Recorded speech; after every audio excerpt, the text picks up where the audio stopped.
BJP corporation mayor സ്ഥാനാർത്ഥിയായി V രാജേഷിനെ പ്രഖ്യാപിച്ചിരിക്കുന്നു. Deputy mayor സ്ഥാനാർത്ഥിയായി GS ആശാനാഥിനെയും പ്രഖ്യാപിച്ചിട്ടുണ്ട്.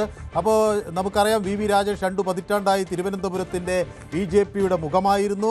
വിദ്യാർത്ഥി പരിഷത്തിലൂടെ യുവമോർച്ചയിലൂടെയൊക്കെ ബി.ജെ.പിയിൽ എത്തിയ രാജേഷ് കഴിഞ്ഞ തദ്ദേശ തെരഞ്ഞെടുപ്പിൽ പൂജപ്പുരയിൽ നിന്ന് മത്സരിച്ചു. അതിനു മുമ്പ് ഈ തവണ അദ്ദേഹം കൊടുങ്ങാനൂരിൽ നിന്നാണ് ജയിക്കുകയും ചെയ്തിട്ടുള്ളത്. അപ്പോൾ വി രാജേഷ് സ്ഥാനാർത്ഥിയാകുമോ എന്ന സംശയം നേരത്തെ ഉണ്ടായിരുന്നു.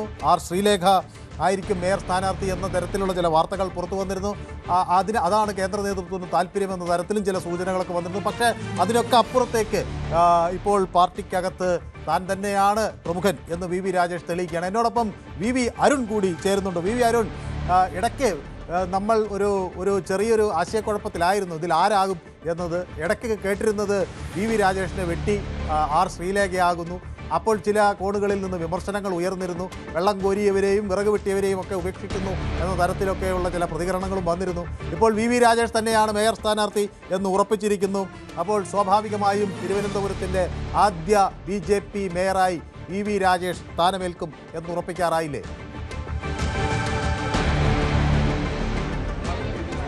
തീർച്ചയായിട്ടും ആ ചരിത്ര നിയോഗം എന്ന് തന്നെ ബി.ജെ.പിക്കാർ വിശേഷിപ്പിക്കുന്നതാണ് തലസ്ഥാന നഗര ഭരണം പിടിക്കുന്നത്. ശരിക്കും അതൊരു ചരിത്രം തന്നെയാണ്. പതിറ്റാണ്ടുകൾ നീണ്ട ഇടത് ഭരണം CPM ഭരണത്തിന് അവസാനം കുറിച്ചുകൊണ്ടാണ് ബി.ജെ.പി തിരുവനന്തപുരം നഗരസഭയിൽ വലിയ ഭൂരിപക്ഷം ത്തോടുകൂടി അധികാരത്തിൽ വരാൻ പോകുന്നത്. നാളെയാണ് മേയർ തെരഞ്ഞെടുപ്പ്. പക്ഷേ ബി.ജെ.പിക്ക് അനായാസം മേയർ തെരഞ്ഞെടുപ്പിലും വിജയിച്ചു വരാൻ കഴിയുന്ന രാഷ്ട്രീയ സാഹചര്യമാണുള്ളത്. അപ്പോൾ ആരാകും മേയർ എന്നത് ആദ്യഘട്ടം മുതൽ ചർച്ചയായിരുന്നു. തെരഞ്ഞെടുപ്പ് ഘട്ടം മുതൽ 2 പേരുകൾ തന്നെയാണ് ഉയർന്നു നിന്നത്. ഒന്ന് വി രാജേഷ്, മറ്റൊന്ന് ആർ ശ്രീലേഖ, മുൻ DGP കൂടിയായ ആർ ശ്രീലേഖ. ശ്രീലേഖയെ പോലെ ഒരാളെ ഒരു കൗൺസിലർ മാത്രമായി ബി.ജെ.പി ഒതുക്കുമോ? അതുകൊണ്ട് അവർ മത്സരിച്ച് തന്നെ മേയർ സ്ഥാനത്തേക്ക് അവരെ കൊണ്ടുവരാൻ തന്നെയാണ് സുരേഷ് ഗോപി അടക്കമുള്ള പ്രധാനപ്പെട്ട നേതാക്കളൊക്കെ പല പൊതുയോഗങ്ങളിലും പറഞ്ഞത്.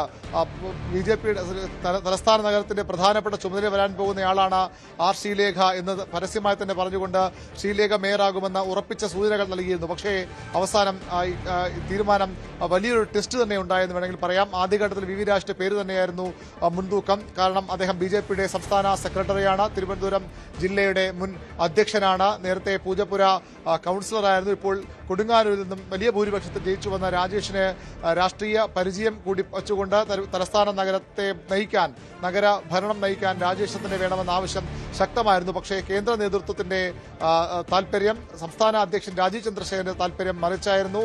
ആർ ശ്രീലേഖ പോലെ ഏറ്റവും പ്രധാനപ്പെട്ട ഒരു പദവിയിലിരുന്ന സംസ്ഥാനത്തെ ആദ്യ വനിതാ IPS ഉദ്യോഗസ്ഥയായ ആർ ശ്രീലേഖ തന്നെ നഗര ഭരണത്തിൽ വരട്ടെ എന്നൊരു നിലപാടായിരുന്നു രാജീവ് ചന്ദ്രശേഖരൻ. അരുൺ, ഇവിടെ ഒരു കാര്യം വളരെ പ്രസക്തമാണ്. ഈ വാട്ടർ ക്യാനനുകളെ നേരിട്ട ആളാണ് വി രാജേഷ്. ലാത്തി ചാർജുകളെ നേരിട്ട ആളാണ്. അടികൊള്ളുകയും കേസിൽ പ്രതിയാവുകയൊക്കെ ചെയ്തത് വി രാജേഷ്. ഒടുവിൽ വിജയം വന്നപ്പോൾ അത് നാളിതുവരെ പോലീസ് തലപ്പത്തൊക്കെ ഇരുന്ന ശ്രീലേഖയ്ക്ക് പോകുമ്പോൾ സാധാരണക്കാരെ അണികളെ വേദനിപ്പിക്കും ആ തീരുമാനം എന്ന് ബി.ജെ.പി മനസ്സിലാക്കിയതാണോ? അതോ രാഷ്ട്രീയപരമായ വരുന്ന വിവാദങ്ങൾ ചെറുക്കാൻ ഒരു രാഷ്ട്രീയ മികവുള്ള ആൾ തന്നെ വേണം എന്ന തോന്നലാണോ? എന്തുകൊണ്ടാണ് വി രാജേഷിലേക്ക് വീണ്ടും കാര്യങ്ങൾ എത്തിച്ചേർന്നത്? ഇത് രണ്ടും ഉൾപ്പെടെയുള്ള കാരണങ്ങൾ, ഇതിന് പുറത്തേക്കുള്ള കാരണങ്ങളും ആ തീരുമാനത്തിന് പിന്നിലുണ്ട്. വി രാജേഷിനെ സ്വാഭാവികമായി ആദ്യഘട്ടം മുതൽ പരിഗണിക്കുമ്പോൾ ശ്രീലേഖ എന്ന എതിർപ്പേര് സജീവമായി തന്നെ നിലനിന്നിരുന്നു. പക്ഷേ വി രാജേഷിനെ പരിഗണിക്കാതെ ശ്രീലേഖയിലേക്ക് പോയത് രാജീവ് ചന്ദ്രശേഖരന്റെ ഏകപക്ഷീയമായ തീരുമാനം എന്ന തരത്തിൽ പോലും വ്യാഖ്യാനിക്കപ്പെട്ടു. സംസ്ഥാനത്ത് രാജീവ് ചന്ദ്രശേഖരന്റെ വിരുദ്ധ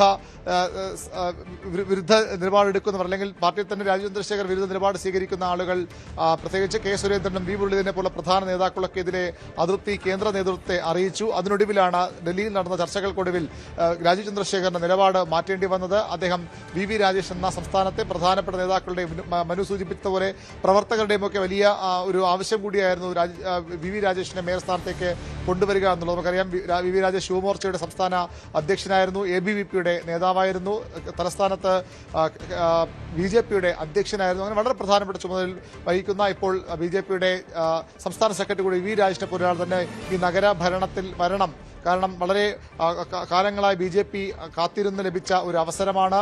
ചരിത്രം മാറ്റിയെഴുതി BJP അധികാരം പിടിച്ചതാണ്. അവിടെ ഒരു കാരണവശാലും വീഴ്ചകൾ ഉണ്ടാകാൻ പാടില്ല. കാരണം BJPയുടെ ചെറിയ വീഴ്ചകൾ പോലും വലിയ രീതിയിൽ ഉയർത്തിക്കാട്ടുമെന്ന ഉറപ്പാണ്. പ്രതിപക്ഷം, നഗരസഭയിലെ പ്രതിപക്ഷം എന്ന് പറയുന്നത് പ്രതിപക്ഷം എന്ന് പറയുമ്പോൾ സ്വാഭാവികമായും രണ്ട് കൂട്ടരും LDF UDF രണ്ട് പ്രധാനപ്പെട്ട മുന്നണികളും അതിശക്തരായ തന്നെ അവരുടെ പ്രധാനപ്പെട്ട നേതാക്കൾ തന്നെ കൗൺസിലുണ്ട്. അങ്ങനെ എതിർപക്ഷം ശക്തമായിരിക്കുമ്പോൾ ഭരണത്തിന് നേതൃത്വം കൊടുക്കുന്നവർ മേയർ സ്ഥാനത്തേക്ക് വരുന്നയാൾ ആ രീതിയിൽ രാഷ്ട്രീയ പരിചയമുള്ളവരാകണം. ശ്രീലേഖ ഭരണപരിചയമുണ്ട്, അത് പോലീസ് ഭരണമാണ്. നമുക്കറിയാം പോലീസുകാരുടെ രീതിയും പോലീസ് ഭരണത്തിന്റെ രീതിയും ഒക്കെ നമുക്ക് അറിയാവുന്നതാണ്. നഗരസഭ പോലെ ഏറ്റവും സാധാരണക്കാരായ ആളുകൾ വരുന്ന സ്ഥലമാണ്. ഏറ്റവും പ്രധാനം ഇപ്പോഴത്തെ മേയർക്കെതിരെ കഴിഞ്ഞ മേയർക്കെതിരെ പോലും ഏറ്റവും പ്രായം കുറഞ്ഞ മേയറായിട്ട് പോലും വലിയ ആരോപണങ്ങൾ നേരിട്ട കൗൺസിലാണ് ഇപ്പോൾ സ്ഥാനം ഒഴിഞ്ഞത്, അല്ലെങ്കിൽ അധികാരം ഒഴിഞ്ഞത്. അതുകൊണ്ട് അത്തരം വളരെ പ്രധാനപ്പെട്ട ഒരു സ്ഥലത്ത് തിരുവനന്തപുരം നഗരം പോലുള്ള നഗരഭരണത്തിൽ വരുമ്പോൾ സ്വാഭാവികമായും ഒരു ബ്യൂറോക്രാറ്റ് എന്ന ഒരു പരിചയ സമ്പന്നത മാത്രം കൊണ്ട് ഭരണം നേരെ കൊണ്ടുപോകാൻ കഴിയില്ല. എതിരാളികൾ ശക്തരാണ്.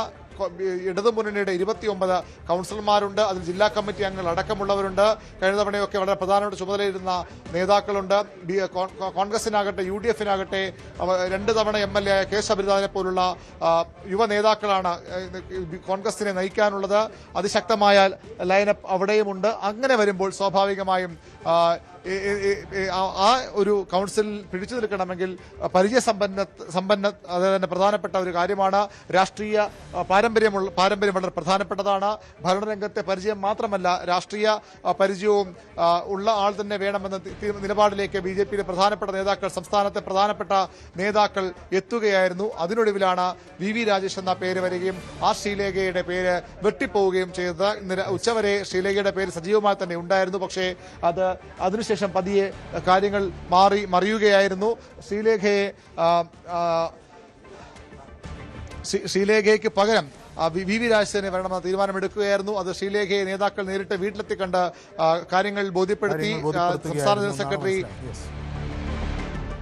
കൃത്യമാണ്. അപ്പോൾ എനിക്ക് തോന്നുന്നത് നമുക്ക് ഇപ്പോൾ നിയുക്ത സ്ഥാനാർത്ഥിയുടെ പേരൊക്കെ ഇപ്പോൾ പൊങ്ങി വന്നൊരു സാഹചര്യത്തിൽ അവരുടെ പ്രതികരണങ്ങളൊക്കെ VV അരുൺ പെട്ടെന്ന് എത്തിക്കുമെന്നാണ് ഞാൻ വിചാരിക്കുന്നത്.